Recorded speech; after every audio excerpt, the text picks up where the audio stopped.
Okay, so let's continue from here. We know the solution of the time-dependent Schrödinger equation. So any solution we can just write as superposition of these phi n's.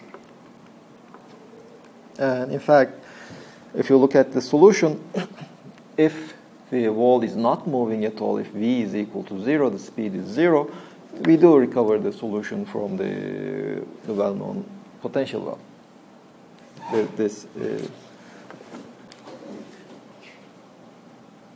If the speed of the wall is 0, this phase factor just goes to 0, plus these energies are independent of time. These En values will be independent of time, and the integral would just give me minus I h bar e times t, which is the well-known solution. Now we ask this question. Suppose we know this solution. This is the general solution, and we create a state that at t equal to 0 is equal to psi n. Or rather than that, let's just calculate these Cn's. What are these Cn's?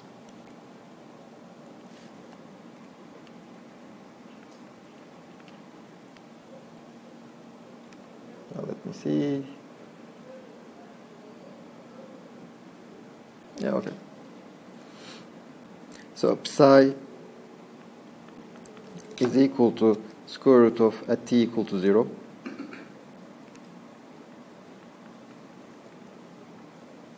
Is square root of 2 over a sine pi a over pi x over a.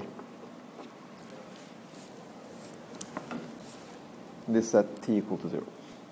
So it says the separation of the wall is a, so we are just looking at the ground state. So will it stay in the ground state? Now, of course, at a later time, what we are interested in is psi at t. Will it be equal to square root of 2 over omega of t, whatever that is, sine pi over omega of t times x times e to the power I some gamma. This is what we are looking for, whether this will be satisfied or not. Again, this is the ground state wave function multiplied by some phase, but this time x is the length of the well is not just a, but omega of t, whatever that is. Now, of course, to do that, now we know what these phi n's are, so we have to find the Cn's to start with. So at t equal to 0, psi x of t is just the sum of Cn square root of 2 over a. I'm just writing down these phi n's. Omega is just a sine n pi over sine n pi over a x. Then we have this factor e to the power I mb over 2 h bar omega x squared, and this exponent is just 0.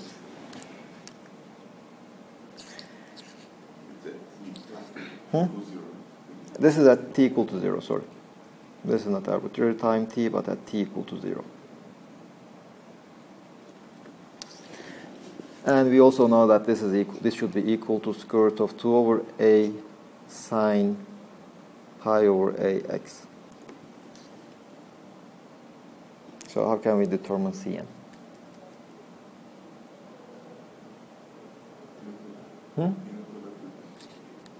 With what? Multiply both sides with sine, let's say, m pi over ax.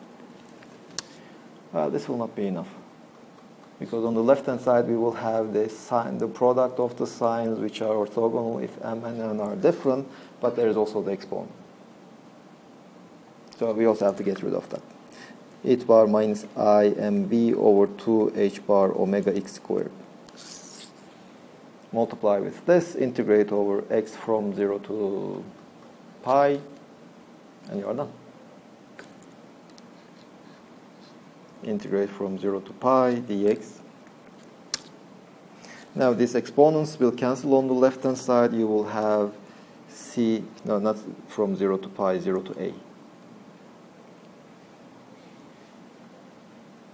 So the integral will be cn square root of 2 over a. The exponents, they just cancel. And the integral of the sign is, it will be sum over n Kronecker delta and m. If n and m are different, it will just give me 0. If n and m are equal, it will just give me a over 2.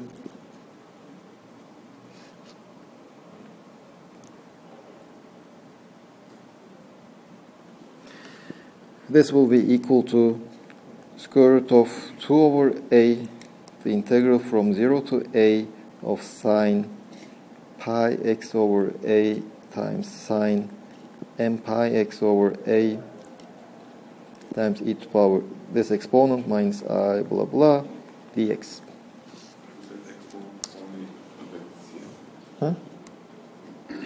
It will affect all of it. If that exponent was not there, in fact, then only C0 will be non-zero and the other Cn's will be 0. This is because of that exponent, we have all these Cn's.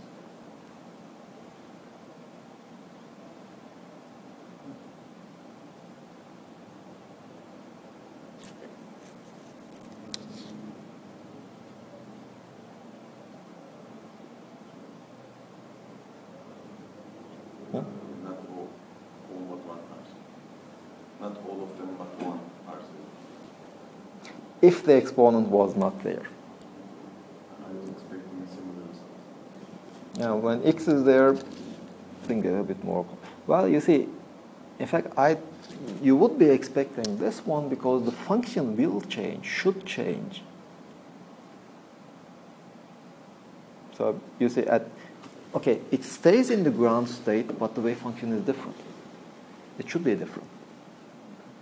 So that's why you end up having the contributions from all the other states also. But the size, which I don't remember the sense, I guess the capital pi, is also time dependent. So if we have these orthogonal sets and all of them change in time, then if our initial state is one of them, it will also change in time. Yeah, we will see. So let's just make the simplifications here. We have the Cm square root of a over 2.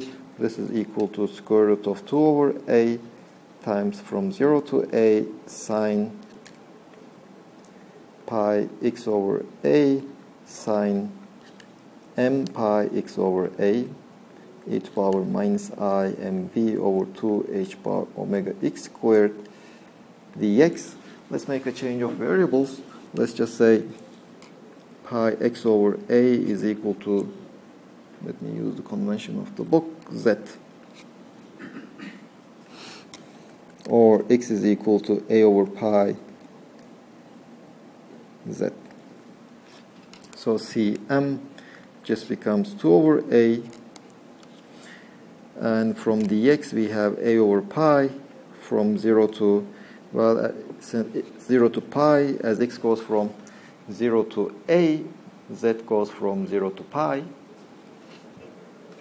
and sine of z, sine of n times z, e to power, let's say, minus alpha z squared dz. Now this alpha, well, the a's will also cancel. Alpha is equal to, now minus I times alpha z, mv over 2 h bar omega. From x squared we have a squared over pi squared.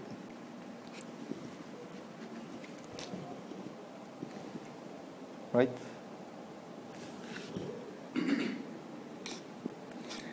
mv a squared divided by 2 h bar pi squared omega. Let's check the dimensions, whether it is true or not. The unit of alpha. N is dimensionless, V has the units of meters per second, A has the units of meters squared, 1 over H bar has the units of joules second, omega has the units of per second. Seconds cancel, so we did a mistake somewhere. Oh, sorry, this is not N, this is M, so we have a kilogram. So M has the units of kilogram, V has the units of meters per second, A has the units of meters, divided by H bar has the units of joules second, omega has the units of 1/2. So we have kilograms meters cubed per second, so we are still missing something somewhere.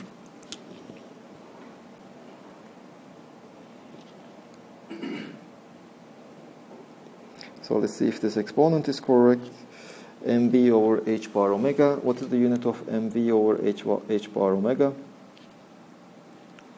It is kilograms meters per second. No, that's the mass m. That's the mass m. Mass m. M is only over here. Well, okay. So let me just correct it. This is for the index n. This is n, and alpha is this one. So we made some mistake somewhere. Let us look at this result. Maybe we had a mistake over there. The unit of mv over h bar omega is kilograms meters per second divided by h bar omega has the units of joules. So this whole thing has the units of kilogram meters per second divided by kilogram meters squared per second squared. So this has the units of second over meters, which is wrong. So we have a unit mistake over here. Well, this coefficient should have the unit of 1 over m squared, 1 over meter squared. So that's, since it's not 1 over meter squared, but second over meter squared, that's why it's wrong. Second over meter, that's why it's wrong. Okay, let me check the answer. Okay, so mv x squared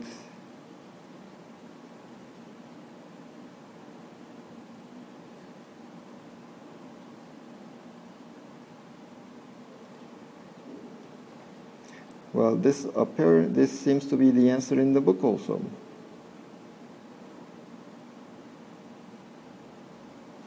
mv x squared divided by 2h bar omega. This seems to be the correct answer. Are we missing something? M has the units of...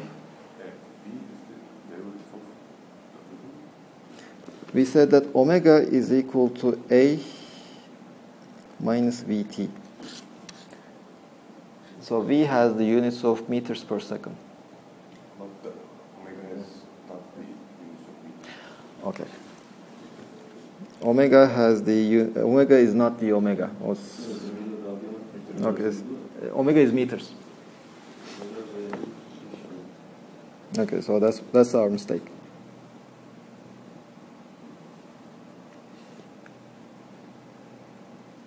So let me correct it over here also. The unit of alpha is joules meters per second. Now this meters cancels one of them, so we are left with kilograms meters squared. Now the second is already over there. No. Let us do it properly. Alpha has the units kilograms meters per second. A squared is meters squared divided by joule second meters. So meters are cancelled, one of them. So this is dimensionless. Now we know what should be small. Adiabatic.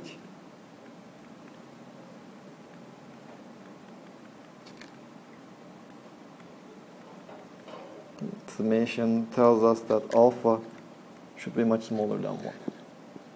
Well, what does it correspond to? Alpha, if you just put the values, mv a squared over h bar pi squared omega 2, this should be much less than 1. or V should be much, much less than h bar pi squared omega over m a squared. So what is this? So let's see. H bar squared pi squared over 2m is my energy values. And what else do I have? Let's say omega over h bar.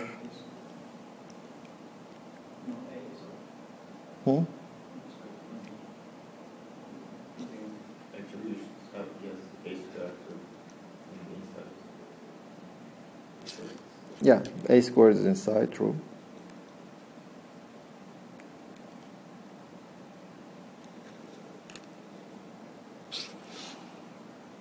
So this is the energy, right?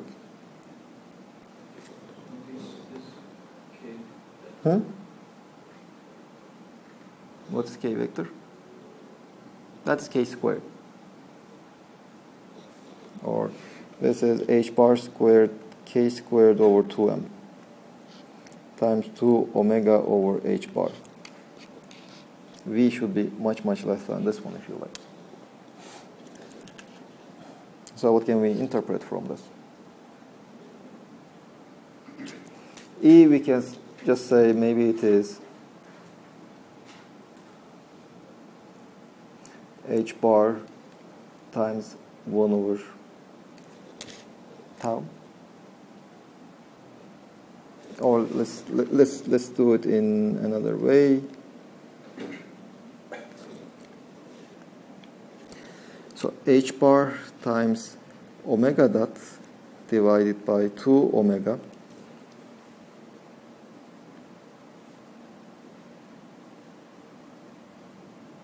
this should be much less than the energy of my system, energy of the ground state.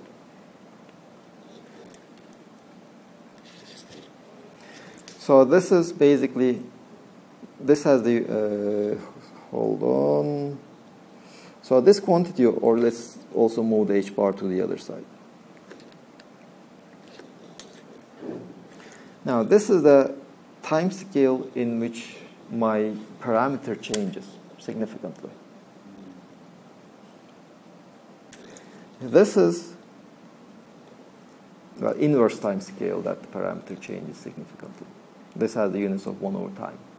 This is the time scale for the oscillations of my system. Because it's a wave, the wave is oscillating. It has a frequency, de Broglie wave. So what this basically tells me that the de Broglie frequency of my particle should be much larger than the inverse time scale that the parameter changes. Or put in another form, my particle should be oscillating many times before my parameter changes significantly. That will be the characteristic property of the adiabatic approximation. So there is this parameter which is changing, in this case the wall, that is moving slowly, so the width of the wall is moving, but as it's moving, I mean, it makes a very small change, and within this very small change, my particle is already oscillating very fast. Well, it's either the time oscillation, but the other position oscillation is also related.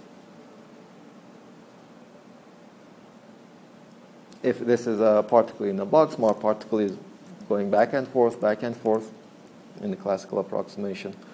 So before my wall moves significantly, my particle is already made many round trips.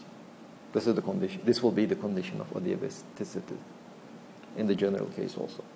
So this basically answers your question. It is slow compared to what? So compared to the oscillations of my particle wave. Well, let's continue with our question. Now we know what the adiabatic limit is, and in that limit, we can evaluate this integral. This integral we cannot evaluate it generally, but in the adiabatic limit we can evaluate it.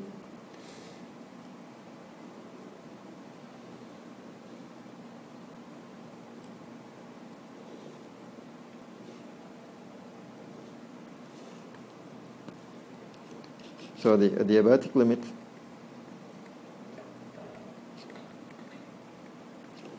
alpha is much smaller than 1.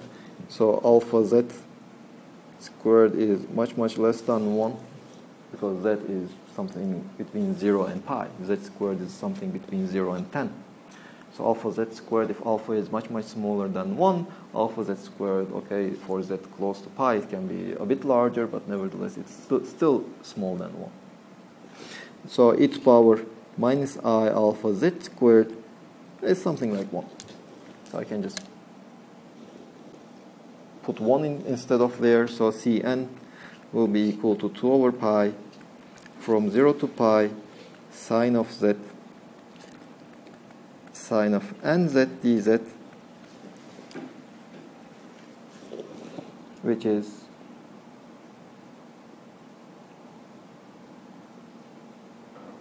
pi over 2 delta 2 over pi over 2 Kronecker delta n 1.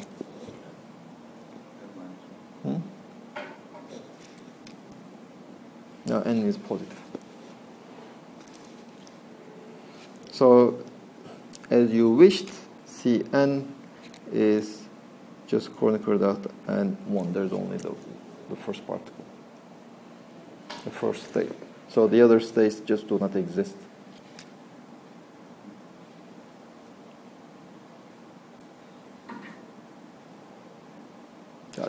This was basically the adiabatic approximation. So we started with n is equal to 1 state, and for all times, my wave function stays in the n equal to 1 state, because the other ones are all 0. And the n equal to 1 state, except in a phase, is the ground state wave function.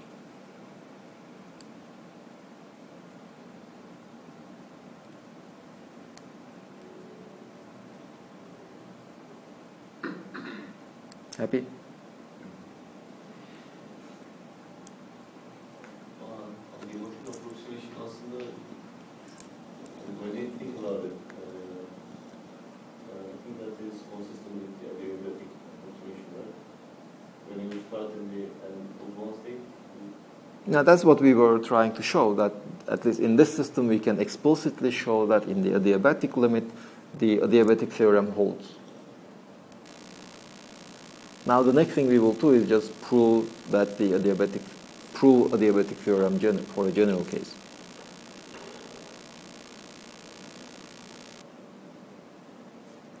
That is what we will do.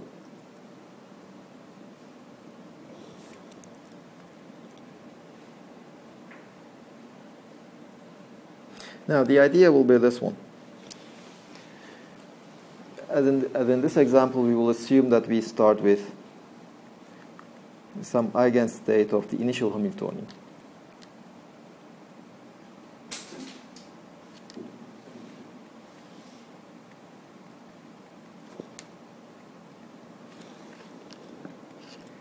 Eni psi ni.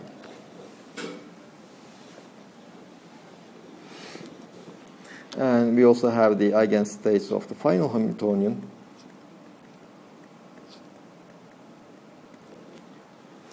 We will be writing down a solution which is at t equal to 0, this is equal to psi ni of x.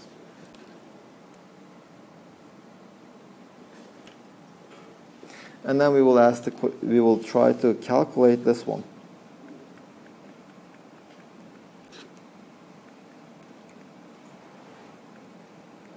Let's say m.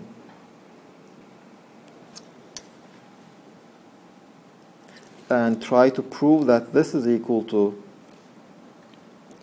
0 if m is different than n, and non-zero otherwise. If they are properly normalized, that non-zero value will be 1.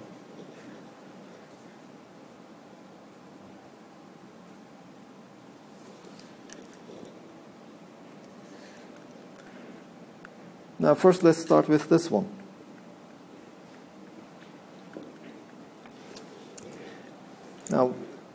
Okay, we will kind of at first try to not be so general. We will make this assumption that, okay, we have this parameter that changes, but the change in this parameter from the initial time to the final time is very small. So H final, we can say that this is equal to H initial plus some H prime, some perturbation, very small perturbation.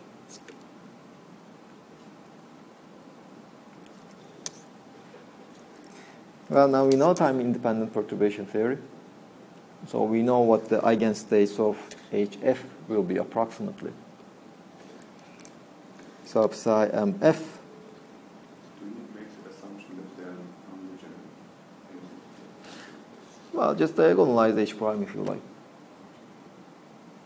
Now we are making some assumptions in the sense that at least we are making the assumption that ordering of the state is not ambiguous. Yeah. So if there are degenerates, so how are you going to order them?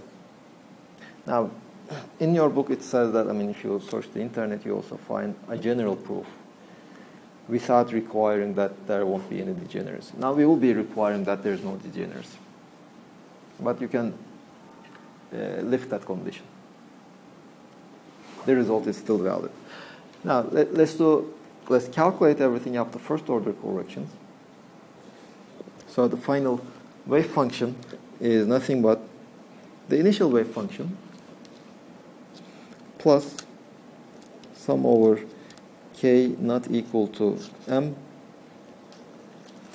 and psi me h prime psi ke divided by ek e minus e and e times psi ke.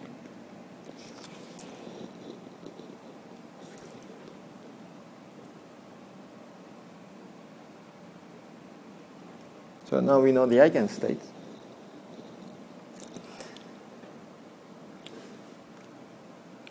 Now we need to find this one. But again, it's just perturbation, but this time time-dependent perturbation theory.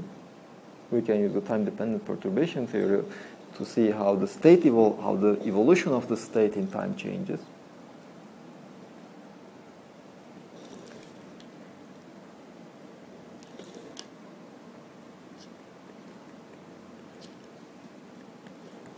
Well, I will just look up the result. I will cheat a bit.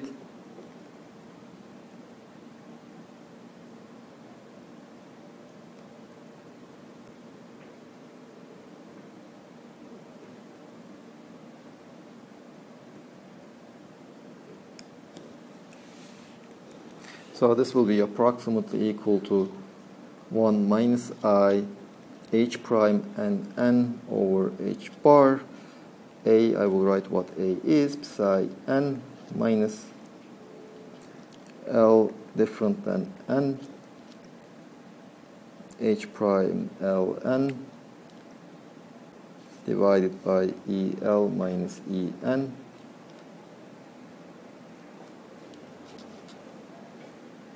times e to the power minus I En t over h bar. So this A is nothing but the integral from 0 to t of f of t. And f of t is our parameter that is changing.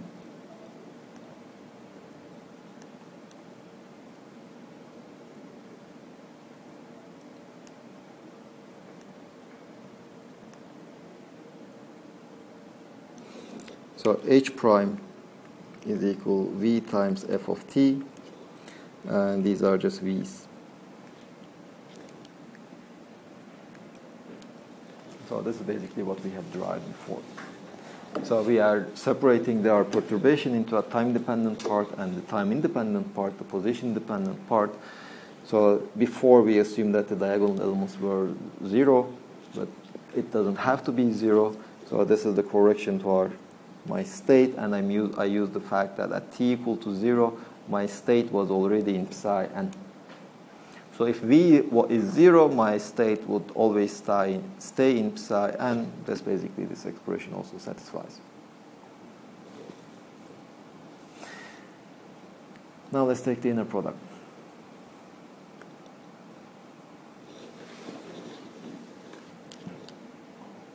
Huh?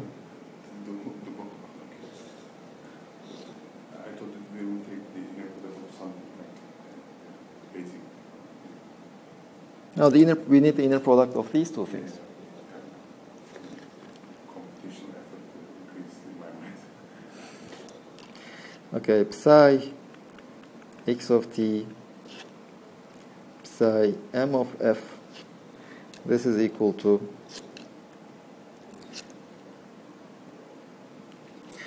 the first one. Okay,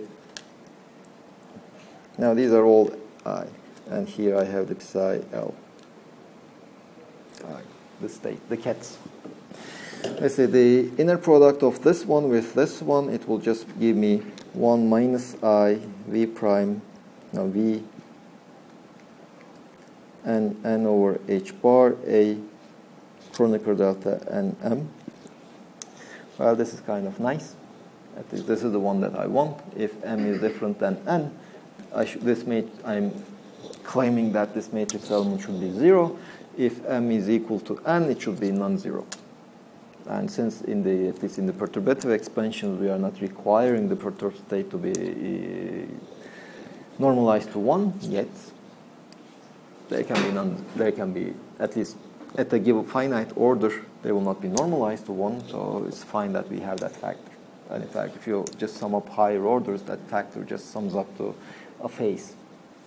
This is the first term in the expansion of a phase. This is the inner product of this term with this one. Okay, that one with this one gives me, let's say, L. Only the L is equal to M term survives.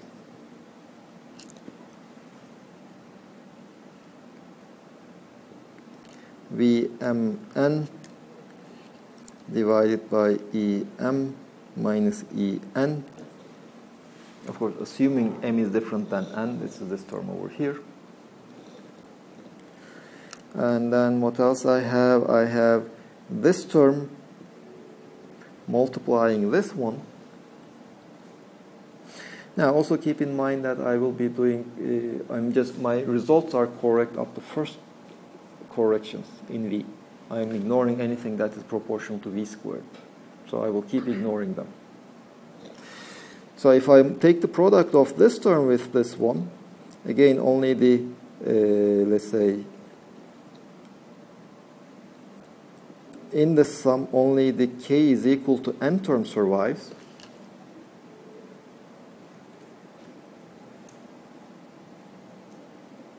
And that term is plus V, no, hold on. This is different. V, okay, k is equal to n term is nm.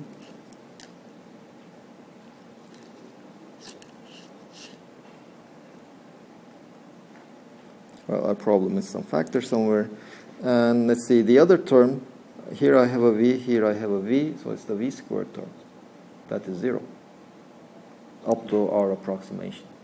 So basically, probably I missed some signs over here, I somewhere. Anyway, if you just follow the calculation, you see that these terms also cancel. So what remains up to first order in V, no, hold on.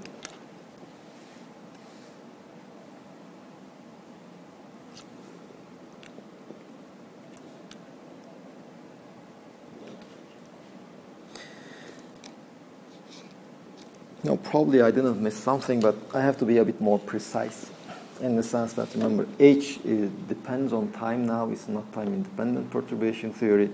So here I should end up having some terms depending on F, integrals of F. I should have here. Now, although I said, okay, we can use time-dependent perturbation theory, time-independent perturbation theory, our perturbation depends on time, so we cannot use time-independent perturbation theory even here. So if we just put the correct answer, the basic idea is still here. We still have these cancellations, assuming f prime is small. Now, we don't have too much time left, so I will not repeat it, but I mean, we will repeat it on Sunday. So where each one of these terms come about. So f prime, if f prime is small, these terms will also cancel. So we are left with this expression. And that is basically what we wanted to prove. Okay, there of course there is one drawback. We started by assuming that the change in h was small at the end of this time. Nope, not here. Yeah, here we assume that h prime is small, but the adiabatic theorem is valid even if h prime is not small. Now, how to see that? Well, if h prime changes at the end of a long time by a very large amount, we can just divide it into very small segments. The probability that it will change in each one of those small segments is 0. So it stays, if you start with the ground state at the end of a very small segment, it will still stay in the ground state. And because of this proof over here, because the change in my Hamiltonian is small, in a very small time. But then a finite change, I can just write it as a summation of very small changes. And here's h prime, if is large, I can write h prime as h prime over n times n. Remember, h prime is the change during my interval. If I divide my interval into n parts, in each one of those intervals, my Hamiltonian changes by typically h prime over n. Its derivatives will be small. As long as the derivative is small, whether the change in h prime can be large, but still we have the restriction that its rate of change should be small. There is also another important thing. We have seen that the wave function, the change in the wave function, the probability that my wave function makes a transition to another state was proportional to h prime over n squared. It was higher order in the perturbation. At the first order in perturbation, the transition probability was 0. At every step, my wave function will be changing by h prime over n squared. It can change. At the end of n steps, this will be the change in my wave function. But if I take very large steps, this goes to 0. So as long as you said, the f prime is small, even if my Hamiltonian changes significantly by a large quantity, then still the adiabatic theorem holds. You see, in the beginning, in our example above, we didn't assume that the change in the width of the well was small. Only v is small. So if you wait long enough, the change will be, the width can be twice, 3 times, 5 times. The adiabatic theorem holds. Now this derivation, which we will go over on Sunday, assumes that the change is small. But we can just do one more step. We can say that, okay, instead of waiting, 10 years, we can wait 10 days. After 10 days, the change will be small. After 10 more days, the change will be even smaller. At the end of each step, the change in my wave function, or the probability of transition, is second order in this change. The first orders cancel. But I have n steps. If I just sum all the changes for sufficiently large n, my wave function, the transition probability again is 0.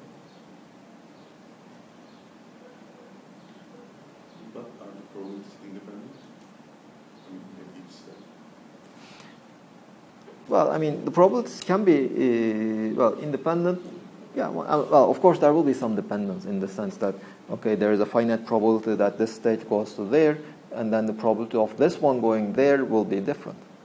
So there will be some dependence, but basically this is still the idea. I mean, each one of them, each transition will be, the important thing is each transition, any modification will be proportional to 1 over n squared. I mean, the probability of transition, I mean, if it's two states, I'm not talking about other types of transitions, but okay. transitions between one time interval and the other can be... More or, I mean, you see, it depends on the states also, because basically the transition depends on the matrix element of H primes. It doesn't depend on H prime. H prime is a matrix. So the transition probabilities depend on the matrix elements of H prime. But nevertheless, they appear as the matrix element of H prime squared divided by n squared. The matrix elements will depend on wave functions, which are changing. The wave functions themselves are changing. We are not ignoring the changes in the wave functions. We are just saying that if it started with the ground state, it always stays in the ground state. After the first step, the probability will be small, but then in the second step, will the probability will be the same? Because as long as the change in the Hamiltonian is small, the probability is proportional to the change in the Hamiltonian. If the change in the Hamiltonian is small, the probability will be small. The question is how small? Well, it goes as 1 over n squared. And I can take n to infinity. So whatever the matrix element of H prime is, then no problem. Well, here also we are using the non-degeneracy condition though. You see, the transition probabilities, it is what happened in the degenerate perturbation theory was we had this transition amplitudes proportional to 1 over the energy differences. If, as my system is evolving, I end up having some degeneracies, then this argument will not hold. Because then, okay, the matrix element of H prime over n is small, but nevertheless it is divided by a smaller number. So the level crossing should not be there. Anyway, we will go over this on Sunday.